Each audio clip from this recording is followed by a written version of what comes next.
Hello guys, स्वागत है आपका एक और नई वीडियो में। आज का हमारा टॉपिक है द रिवोल्ट ऑफ 1857। 1857 का विद्रोह। ये कहाँ से शुरू हुआ, आज हम ये जानेंगे।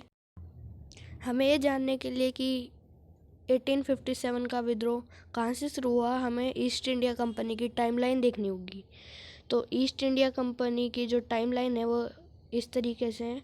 1757 से पहले जो ईस्ट इंडिया कंपनी थी वो सिर्फ एक ट्रेडिंग कंपनी थी, लेकिन 1757 में क्या हो गया, बैटल ऑफ प्लासी।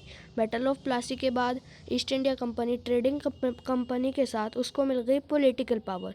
अब उनको पॉलिटिकल पावर मिल गई थी तो जाहिर था कि वो रूल बनाएंगे, तो उन्होंने रूल बनाने शुरू कर दिए। पर उन्होंने कुछ ऐसे रूल बनाए जो कि हम इंडियंस के लिए काफ़ी हार्मफुल थे और उनके लिए यूज़फुल थे। तो इससे रूलर्स हो, चाहे सिपाहीज हों, ज़मींदार्स हों, पीजेंट्स हो, ट्रेडर्स हो, आर्टिसियंस हो, चाहे पंडित्स या मौलवीज हों, सब इफ़ेक्ट हो गए। इससे ये रूल्स सबका नुकसान कर रहे थे। अब 1757 से लेकिन 1857 के बीच काफ़ी सारे रिलीजन पॉलिटिकल वायोलेंस हुई, ट्राइबल मूवमेंट्स हुए, पीजेंट्स अपराइजिंग्स हुई, सिविल रिबेलियंस हुए। लेकिन जो ईस्ट इंडिया कंपनी थी, अब उसके पास पॉलिटिकल पावर थी, तो उसके कारण उसने सारे के सारे आंदोलन को दबा दिया।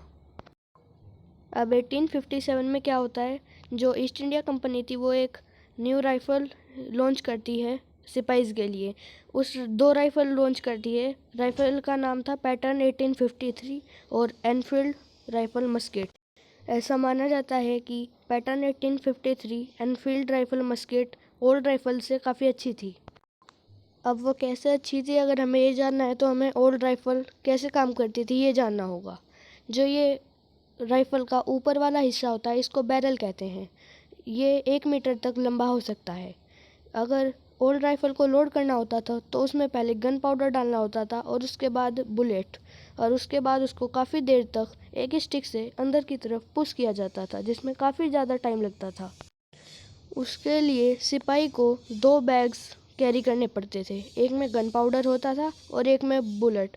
ये प्रोसेस काफ़ी टाइम कंज्यूमिंग होती थी। अब जो ये पैटर्न 1853 और एनफील्ड राइफ़ल मस्केट थी, ये अलग तरीके से काम करती थी। इनके लिए कार्ट्रिज नाम का एक सिलेंड्रिकल शेप में एक पैकेट आता था जिसके अंदर गन पाउडर और बुलेट्स होती थी। उसको इसमें लोड किया जाता था। इससे नई राइफ़ल्स को लोड करना तो काफ़ी इजी हो गया, लेकिन जो सोल्जर्स थे उनको इससे भी काफ़ी प्रॉब्लम आई। प्रॉब्लम क्यों आई, इसके लिए हमें बनावट देखनी पड़ेगी। जो कार्ट्रिज की बनावट होती है उसको हमें देखना होगा। उसके लिए हमें उसके अंदर क्या होता है वो देखना होगा। इसके अंदर एक बुलेट होती थी और गन पाउडर, और इसके बाहर की जो सीलिंग होती थी वो रैपिंग पेपर से होती थी। लेकिन इसकी लाइफ को बढ़ाने के लिए इस पर ग्रीस किया जाता था। वो ग्रीस एनिमल फैट से होता था। 2 एनिमल फैट का इसमें यूज़ होता था, लार्ड और टैलो। लार्ड मतलब पोर्क फैट और टैलो मतलब बीफ। पोर्क फैट मतलब सूअर का मांस और बीफ मतलब काऊ का मांस।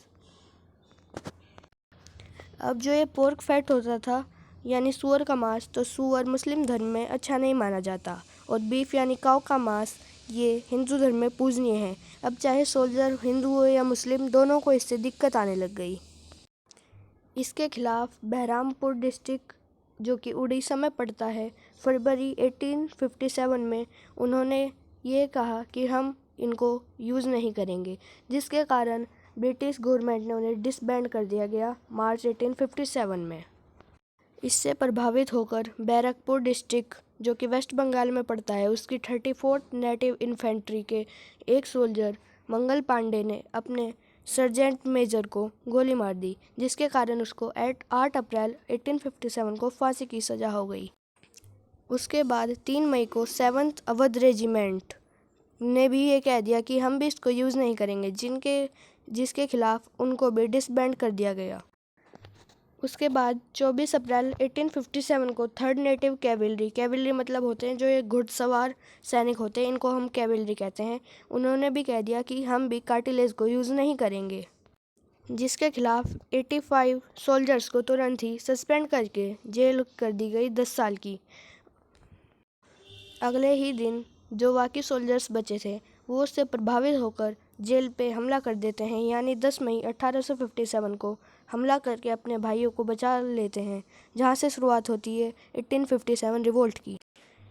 यानी क्वेश्चन आ सकता है कि 1857 रिवोल्ट की शुरुआत कहाँ से हुई, तो ये मेरठ से हुई। अगर आपको वीडियो अच्छी लगी तो सब्सक्राइब जरूर कर दीजिएगा। Thank you.